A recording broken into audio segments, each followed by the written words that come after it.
Hi everyone, and welcome to this week's Sunday night video. This week is compilation number 2. This may be the last Sunday night compilation video. I'm not sure yet. I may still have to do one next week, but we shall see. Hopefully I will be able to get back into my normal routine by the middle of next week, but we'll wait and see. And hopefully this week there won't be any issues on YouTube, because last week I was not able to upload the video on Sunday night. For some reason there was a problem with the upload and it didn't work until the following morning. But anyway, hopefully I'll get that on tonight. So this week I am covering two stories. One is the 1867 Town Moor explosion, and the other is the 1854 fire at Gateshead and Newcastle. I hope you will enjoy them both. Maybe you haven't seen them, maybe you have, maybe you have different ideas about them, whatever. Anyway, I hope you will enjoy them both, and I do thank you very much for sticking with me at the moment. And as I say, hopefully I will be back to normal soon. Anyway, for now, I will see you all in a bit. Hi everyone, and welcome to this week's Sunday night video.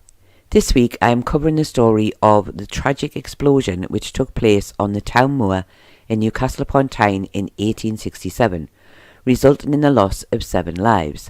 And sadly it seems that 2 of those who died, the younger boys, should not even have been there, simply going along out of curiosity. I hope you will find it interesting.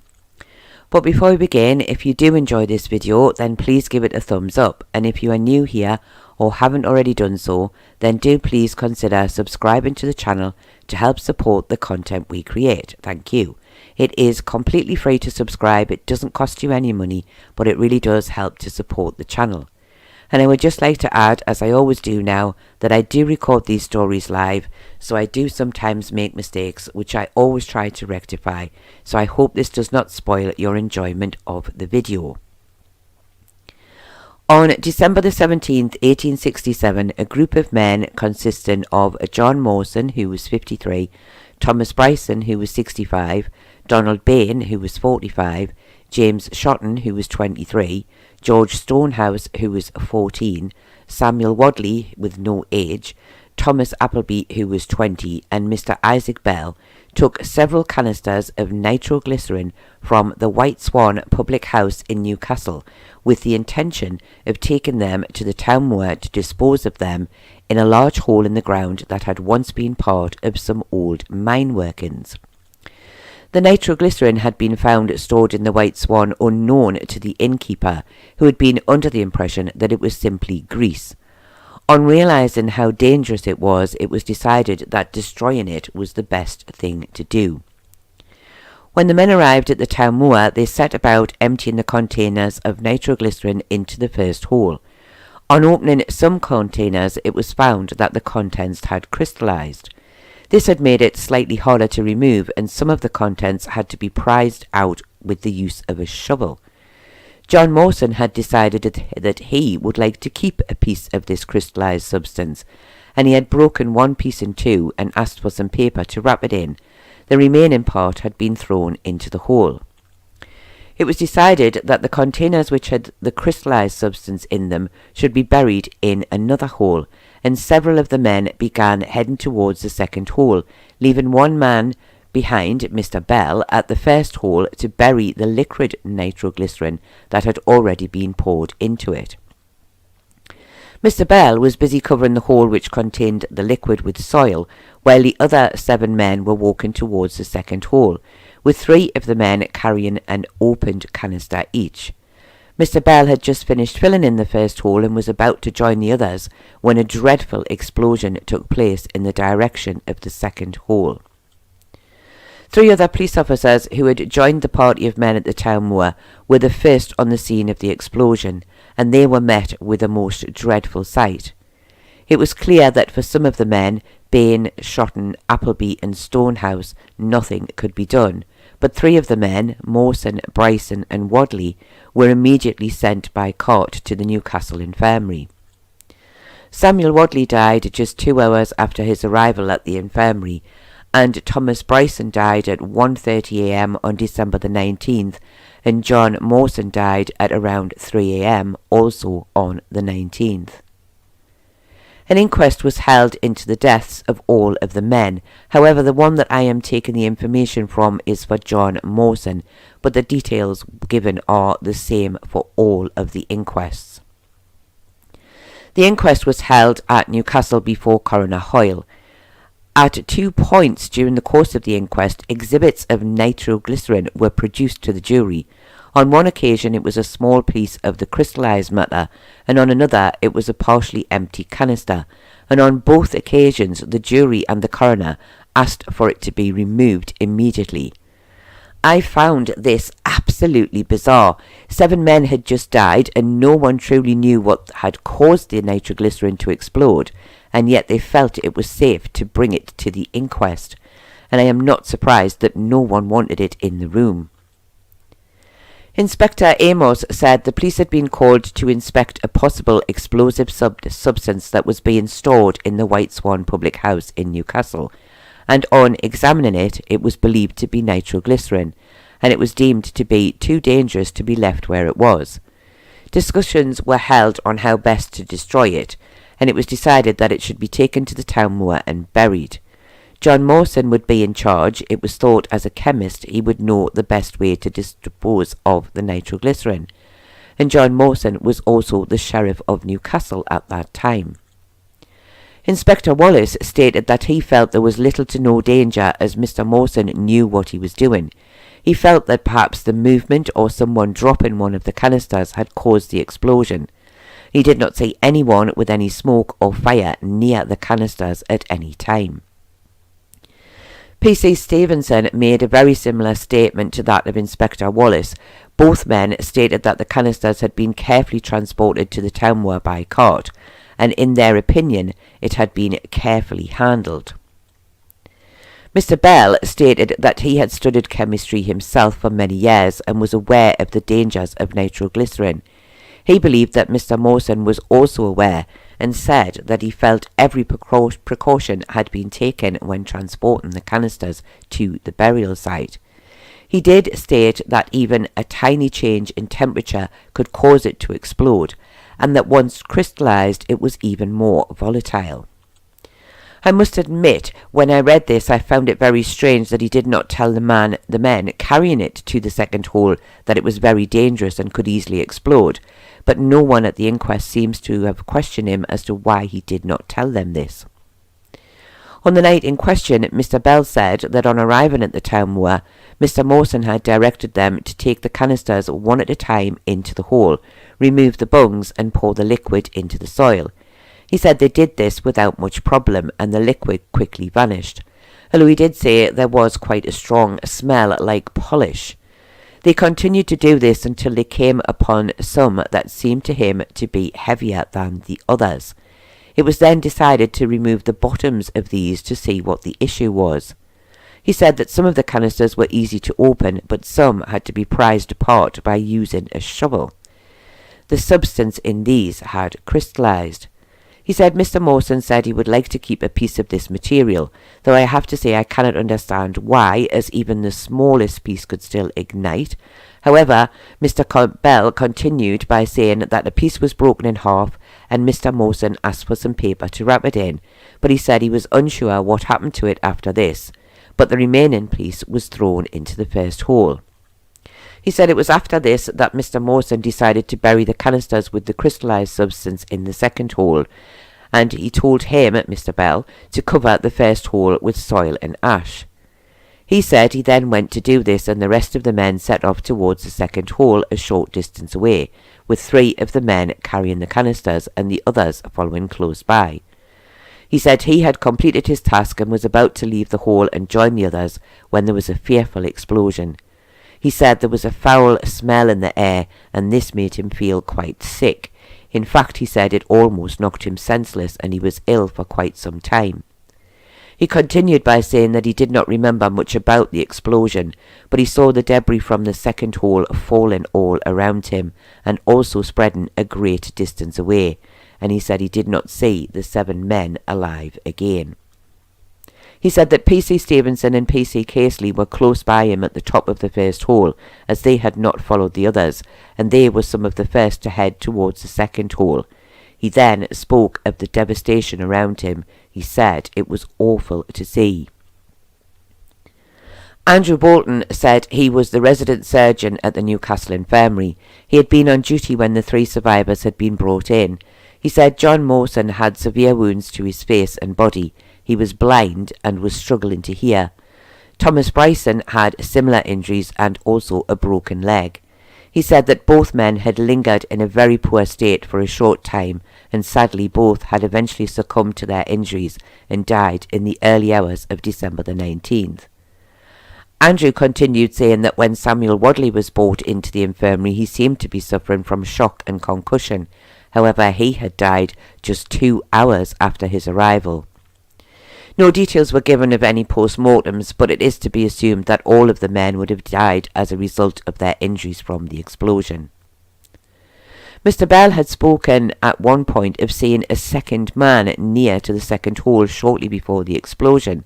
He said he had been wearing a white hat, and he said later the hat had been found but no sign of the man, and he had thought he too may have been killed. However, the man had later turned up at one of the police hearings. He stated that he had indeed been close to the explosion, and the blast had blown one of his ears clean off. He had wrapped something around his head, he said, and made his way to the hospital. The possible cause of the explosion was discussed, and it was suggested that when the first man placed his canisters into the hole safely, the second man may have fallen or tripped and dropped his causing the explosion, and the third man would have been caught in the blast, also causing his canisters to explode. These men and anyone close by would have caught the full blast with no chance of survival. Of course, it is impossible to say if this truly was the cause of the explosion, but it seemed to be a reasonable theory at the time. No further evidence was given, and the jury retired for around 15 minutes before returning a verdict that death had been caused by an accidental explosion of nitroglycerin, and they also expressed the concern that the canisters had never been stored properly by their owner. The day after the explosion, Inspector Hall, Sergeant Hipple and several other police officers had the unhappy task of searching the Town Moor for body parts. The force of the explosion had sent quite some distance away, and it would appear that shouts went up all day as men said they had found a finger or a foot or worse. I am not going to go into detail, as I am sure you can imagine how a blast so close to a person is going to cause great damage to the bodies. All I will say is that some parts were found as far away as the Fever Hospital and even on the roof. I cannot even begin to imagine how the families of those who had died must have felt at this point in time. However, the police and other volunteers worked tirelessly, and it was hoped that all had been recovered and nothing had been missed by the end of the search. One of the newspapers at the time of the explosion covered the funerals in great detail. However, I will only cover the basics. John Mawson was buried in Jesmond Old Cemetery. The procession had started from his home in Gateshead, and it was said that by the time it reached Newcastle it stretched for at least a mile, as so many had joined in behind the hearse. After the service, it was said that many floral tributes had been placed across the grave. Thomas Bryson was also buried at Jesmond Old Cemetery. Although slightly smaller, the procession following the hearse to the cemetery contained almost 170 of Thomas's friends on foot. The Reverend J. H. Rutherford conducted the service. Although I am aware that there is a headstone for Thomas, I was not able to find it when I was last at the cemetery. The funeral of P.C. Donald Bain took place at St. Andrew's Cemetery in Newcastle. The procession behind the hearse included over 60 police officers on foot, as well as many family members in carriages, and the Reverend W. Walters conducted the service. George Stonehouse was buried at St. John's Cemetery on Elsick Lane, and I believe this is now known as Elsick Road. It was said that behind his coffin 20 of his friends walked wearing white gloves and black armbands. The Reverend B. W. Carr conducted the service. Samuel Wadley was also buried in St John's Church, and the Reverend B.W. Carr also conducted the service. And although there is no other information about his funeral, it was said that he was buried close to George Stonehouse. Sadly, the information for the burials of both Thomas Appleby and James Shotton were very basic. It was simply stated that Thomas was buried at Heworth and James at Westgate Cemetery. Later, investigations took place discussing how the canisters of nitroglycerin had ended up in the Swan Inn public house in the first place. The alleged owner at the time had been a man by the name of John Spark, who said he was an auctioneer. He stated that a man by the name of Mr. Burrell had been the original owner. However, he had left for a job in India a few weeks before the explosion, and Mr. Spark had come into possession of the items as part of the belongings left behind by Mr. Burrell. He stated he had not fully known what was in the canisters and had made no attempt to sell any of them. He said the suppliers, a company from Wigan, had later written to him asking him to sell the items on their behalf with a 5% commission. He said he did not feel inclined as the money did not seem worth it. However, arrangements had been made for the firm to visit and discuss matters in 10 days' time. He said he was not aware that the canisters were dangerous. However, the owner of the public house had said he wanted them removed from his premises, and he said he did not have permission to do this, and he had consulted the police on the matter, and this was how they had found the canisters and decided to destroy them. The agent for the company who originally owned the canisters travelled to Newcastle to give evidence, and the agent stated that only someone with experience in dealing with nitroglycerin should have destroyed it. He said that he was not surprised it had exploded if it had not been handled correctly. It seems that he had intended to deal with the matter. However, before he was able to make the journey to Newcastle, the canisters had been removed by Mr. Mawson and others, and sadly the results had been tragic. And it must be added here that the day after the explosion, a further 5 or 6 canisters had been buried on the Town Moor, though thankfully this time without incident. It seems that in the end no one was held responsible. It seems that Mr. Spark did not feel he was the rightful owner, and Mr. Webb had not been able to arrive in time to remove them safely, and Mr. Burrell, who had left them behind, did not seem to have left any contact details. This, no doubt, would have left the verdict as it stood: accidental death. A relief fund was set up for the families of the victims of the explosion, and it was said that the money would be distributed between the families as determined by the Mayor of Newcastle, the Chairman of the Watch Committee, and the Town Clerk. Many people had given money to the cause, and one which stood out was a £15 donation by Sir William Armstrong, the man who is responsible for building Cragside in Northumberland. Now, before I do my little postscript, I would like to add that I have read a couple of other accounts of this explosion, written a few years later, and they gave a somewhat different account in many areas. However, I have chosen to stay with the details that were shared via the inquest and the police inquiry in the local newspapers in 1867. This was a very sad story, but also a very strange one. If Mr. Mawson was supposed to be aware of the dangers of nitroglycerin, it seems strange that he allowed them to be transported to the Town Moor by cart, which surely would have disturbed the contents as they bounced along over the cobbled streets, which is what they would have been back then. It also seems odd that he allowed them to be carried by hand from one place to another, when it seemed to be known that movement could cause them to explode. Surely this was simply asking for trouble. I also have to ask why they were moved in the first place. It's easy to understand they were not stored in the correct place, but surely waiting for someone experienced in dealing with the substance to arrive and advise made more sense than taking them away with little idea of how dangerous it was to move them. Was this an accident that could have been avoided? Well, personally I think it was. I would have left it to the experts. But perhaps those who wanted them moved felt the risk was very small, and so therefore it was worth taking a chance to get rid of them as quickly as possible. Sadly, this turned out to be the wrong choice, and a sad and absolute horrendous death for 7 innocent men. As always though, what do you think? Do you think John Mawson was experienced enough to be in charge of destroying the nitroglycerin, or should he have waited for the experts to arrive? Do you think those involved did not really understand the risks involved? And if you had been alive at the time and someone asked you to help destroy some explosives, would you have said yes? Or been like me and ran in the opposite direction as fast as you could? Do let me know your thoughts in the comments below. I do hope that you have found this sad and very tragic story interesting, and I do thank you all very much for watching, and I do hope to see you all again very soon. Hi everyone, and welcome to this week's Sunday night video.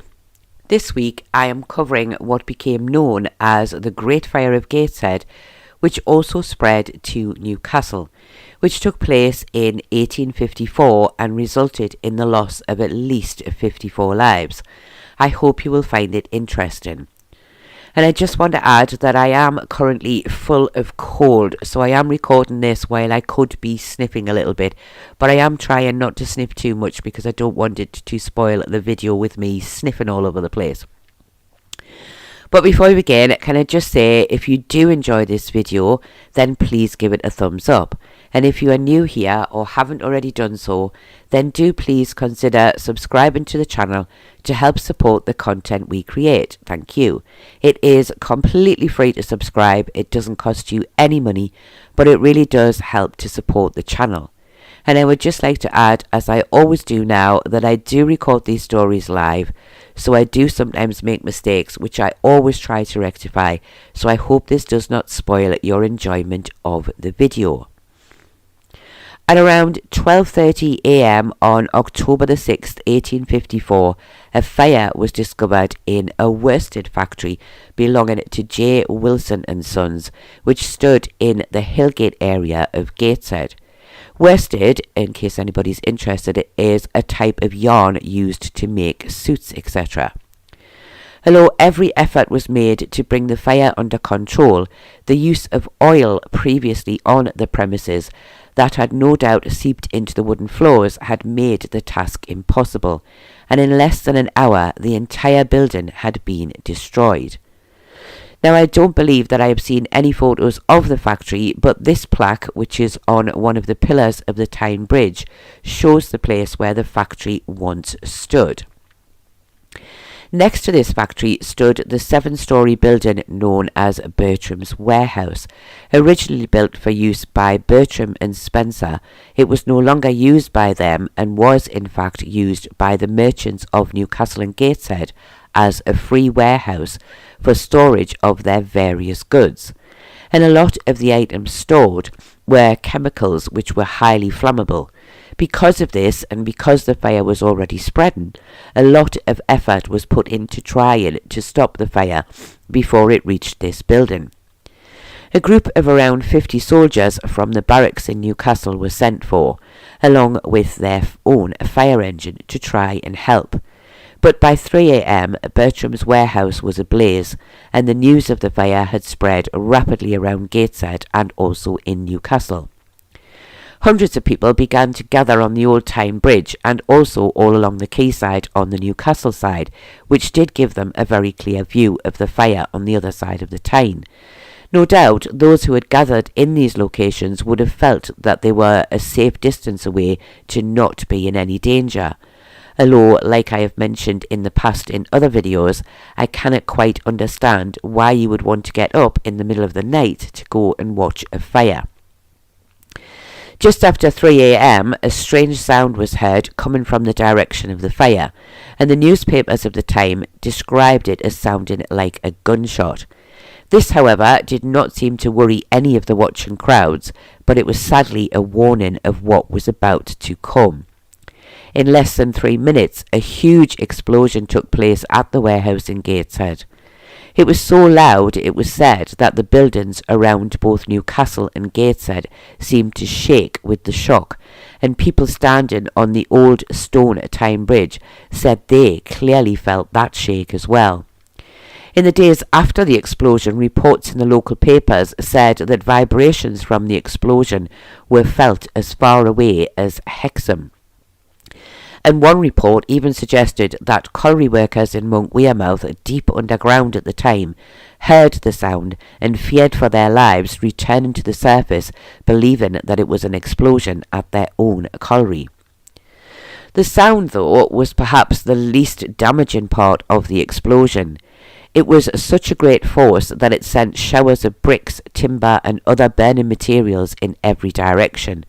So forceful that stones were thrown in the air, landing as far away as some of the houses in Pilgrim Street in Newcastle.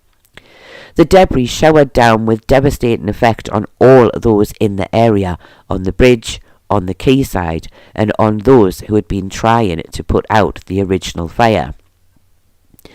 After the explosion, an eerie silence fell on the area for a few seconds, as if the world had completely stood still and the people had been frozen in time. And after the brightness of the fire, it was said that the area was plunged for a few seconds into darkness. But then the sounds of screams and panic began to fill the air, with the awful smell from the chemicals causing some people to become insensible for a time, a smell which lingered in the air for several days after the explosion, and the flames of the fire lit the skies once again. Fires were now burning on both sides of the quayside, and many people lay dead and injured, with many on the Gateshead side, those closest to the explosion, buried under the rubble of the building that had fallen in Hillgate. The fire engines employed in the job of extinguishing the fire were now mostly buried and useless, and the fires on both sides of the Tyne burnt without control, spreading even further as they went from house to house. Hillgate and Gateshead was the worst area for the debris. Almost everyone who had been there close to the warehouse had been buried by the burning rubble or seriously injured, and many of those buried were well-known people of the town who, like all of the other volunteers, had come out into the night to offer their help. Damage all around was immense. St Mary's Church in Gateshead, which was high above Bertram's warehouse, was in serious danger of destruction. Stones and burning timber had rained down on the building, and a couple of large stones were later found lying amongst the pews inside the church.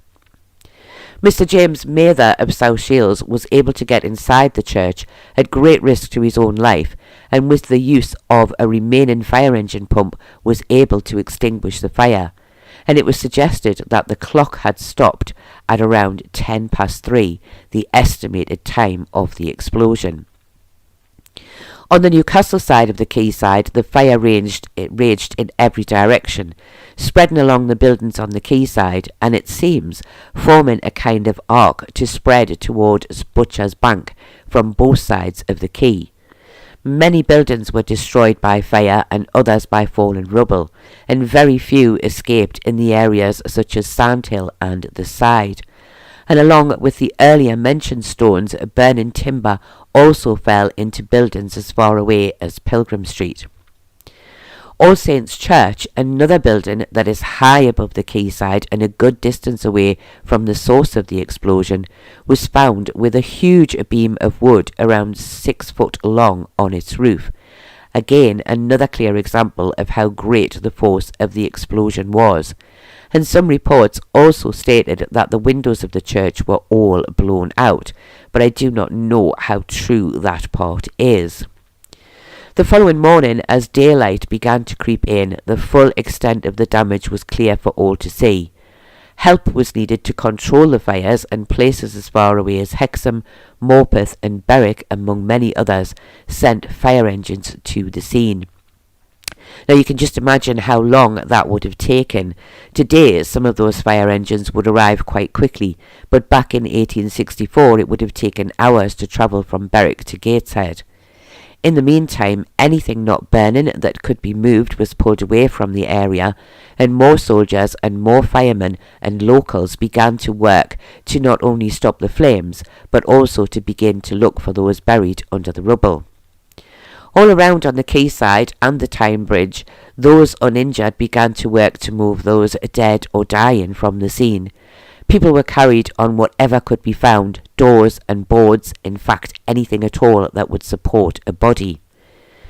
The Royal Infirmary at Forth Banks in Newcastle was soon filled to capacity, with an estimated 58 seriously ill patients who were admitted and a further 63 who would be able to return home after treatment.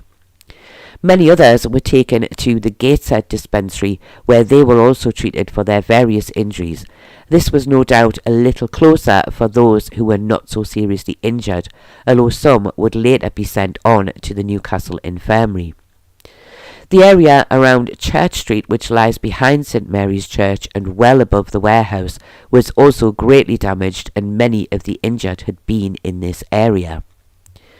By some miracle, those in Gateshead and Newcastle were able to slowly get control over the fires, and now the job of finding the bodies of those buried in the Hillgate area could begin in earnest, something it seems no man should ever have to see. The first bodies found were Mr Patterson, Mr Hamilton, Ensign Painter, Corporal Stevenson, Mr Willis, Mr Duke and his son, and Mr McKenny. On October the 8th, the badly damaged body of Mr Mosley was found, close beside a body that was so badly disfigured the only means of identification were a bunch of keys, and this body was Mr Alexander Dobson, the son of the well-known architect of Newcastle, John Dobson. Other bodies found were that of Mr Sharp, who was identified by his gold watch, Mr Davison, who was identified by his signet ring, Mr Harrison, who was identified by a cigar case, and an unnamed fireman who was still clutching a fire hose. And in Church Walk, the Hart family were found, husband, wife and 2 young children. Sadly, one of those known to have been in the area at the time, Mr Bertram, was not found at all. All that could be seen of his remains were a snuff box and a key that were known to have belonged to him. It must have been horrendous for the volunteers trying to find those buried in the rubble, to only find keys and rings, etc., and no real sign of the person they once belonged to. A short time later, an inquest was held into the cause of the explosion. I will not go into great detail about this, as most of the information about this part of the inquest is quite technical. 2 men seem to give the most information, with one suggesting the water on the chemicals had caused steam, which had reached very high temperatures, causing the explosion, while another man, Professor Taylor, felt that the chemicals had given off noxious gas, which had eventually exploded. There had been much speculation in the area that the warehouse had been filled with gunpowder, and although the 2 experts did not quite agree on how it had exploded, neither men believed any gunpowder had been present. And the jury at this particular inquest, after much discussion, came to the same agreement, that no gunpowder had been present, and that the whole explosion had been a tragic accident. An inquest was also held on the bodies of those who had died at the Newcastle Infirmary. Mr John Wilson, who was the worsted manufacturer who owned the building where the fire first broke out, said he had been alerted of the fire between 11 and 12 p.m. and had gone into the factory and found the top floor on fire. He said he had called for assistance but had not been able to extinguish the fire. He could not account for how it had started. He said he slept in an adjoining building and had checked the premises at both 7:30 p.m. and 10:30 p.m. and all had been well.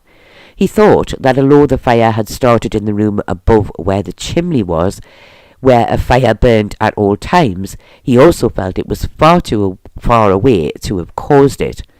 And only one man had been working in the room where the fire had broken out, and he had left at around 7:30 p.m. The inquest was adjourned several times, and there were lots of witnesses called and many experts also called. And while I would usually cover the entire inquest details, it is incredibly long, and it would result in this video being about an hour long or more. So I feel it's best to not include all the details in this video. However, if anyone would like to hear all the information from the various parts of the inquest, then do please let me know in the comments below, and I will do a separate extra inquest video at a later date.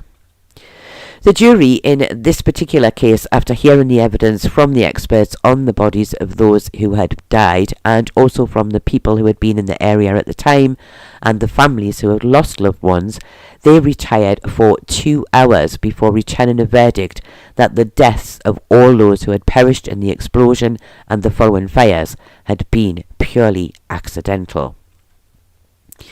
Among the stories of tragic loss of life, one story of an amazing escape was told. It was noted that a house in Hillgate had been examined and two young children had been found inside, both unharmed but very hungry. Although sadly these children were never named, and it was never mentioned if their parents had perished in the fire, nor did the newspaper say what had happened to them after they had been found.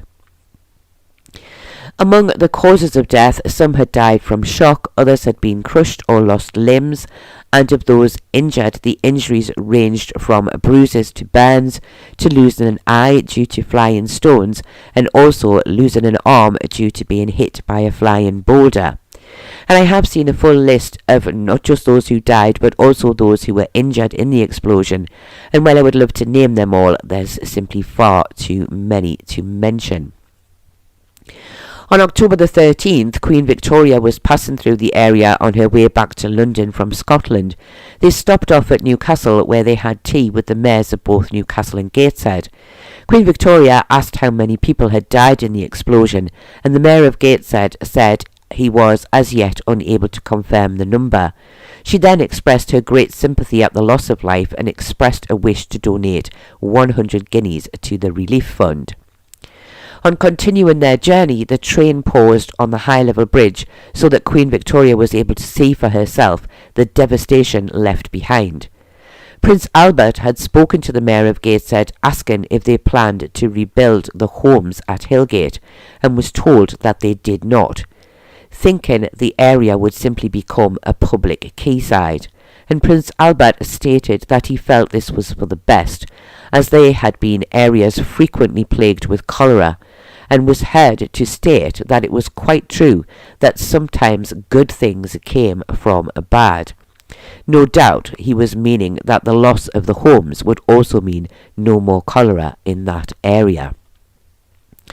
I did not find details of the many burials to take place after the explosion, but I did find some very basic information about Alexander Dobson, who was buried in Jesmond Old Cemetery, and the newspapers reported at the time that very few people had been invited to attend the service. His father, John Dobson, would also later be buried in the same location, and I believe from some information that I read recently that the headstone was not put in place until around 1905. Now this might explain the rather strange information about Alexander, which I'm sure you can see from this photo on screen at the moment, which states on the headstone that he died on October the 4th, 1864, when of course he did not actually die until October the 6th. So perhaps whoever placed the stone there simply did not know the correct date of the explosion. In the first few days after the explosion, and once the fire was extinguished, it was said that the towns of Gateshead and Newcastle were visited by upwards of 20,000 people, some who came to sympathise with the people of the area, some who came to mourn those who had died, but many more who simply came to see the scene of devastation, and many were heard to say they would never see anything like it again. Special trains had to be put on to accommodate the extra passengers heading to the scene of the explosion. And a relief fund was soon set up to support orphans and widows and those who had lost their homes and all of their belongings.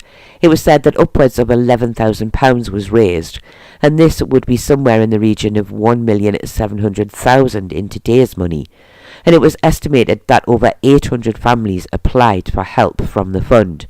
And some money remained after the families had been helped, and this was shared out between the Royal Infirmary, the Gateshead Dispensary, and also the ragged schools of the area. In the weeks and months to come, the towns of both Gateshead and Newcastle would have faced the massive clean-up operation and also the work to rebuild their towns. And if you look at this photo of the quayside taken from the boundary wall of St Mary's Church, you can see signs of some of the older buildings on the quayside, but which ones have been rebuilt is hard to tell. And you can also see the spire of All Saints Church in the distance, giving you an idea of how far the debris from the explosion had to travel. And stones that had fallen inside St Mary's Church lay in the grounds for many years, with a plaque stating where they were from.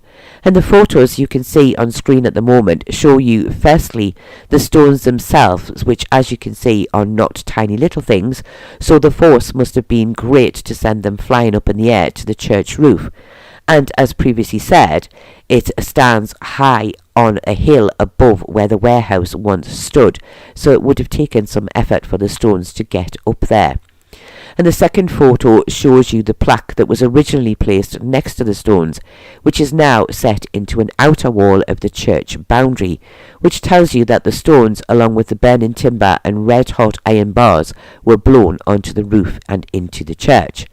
And the third and final photo shows the new plaque, which is actually a paving stone in the ground, which states that the stones were moved in February of 1985, although I must admit I'm not really sure why they were moved. And it was somewhat of an odd feeling standing next to these stones, trying to imagine how it must have felt for those in the area at the time, maybe seeing them flying through the air and not knowing where they might land, and probably being too paralysed with fear to run away, although it is very doubtful there was anywhere to run. There's very little that can be said to end this story, a tragic accident that led to the loss of many lives.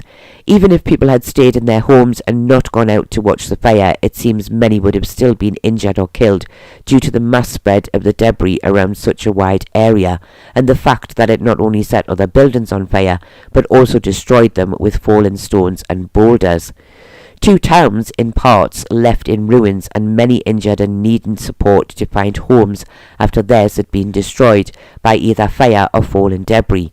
I can't even begin to imagine what it must have been like for those involved. It must have been terrifying to see the explosion, to not know what to do as bricks, stones, iron and boulders fell from the sky to the ground where you were standing. It must have been awful. Was the cause of the original fire ever found? Was anyone ever held accountable for the strange flammable chemicals kept in the warehouse? Something we shall probably never know the answers to.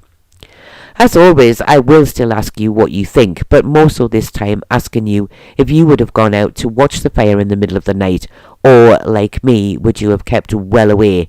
And what do you think it would have been like to live through such a disaster? Do please let me know your thoughts on this story in the comments below. I do hope that you have found this very tragic story interesting, and I do hope that my couple of sniffing problems in the middle of the video haven't bothered you too much. I think I managed to get through a lot better than I was expecting to, probably because one side of my nose is completely clogged up and I can't breathe out of it at all. But anyway, I do thank you all very much for watching, and I do hope to see you all again very soon.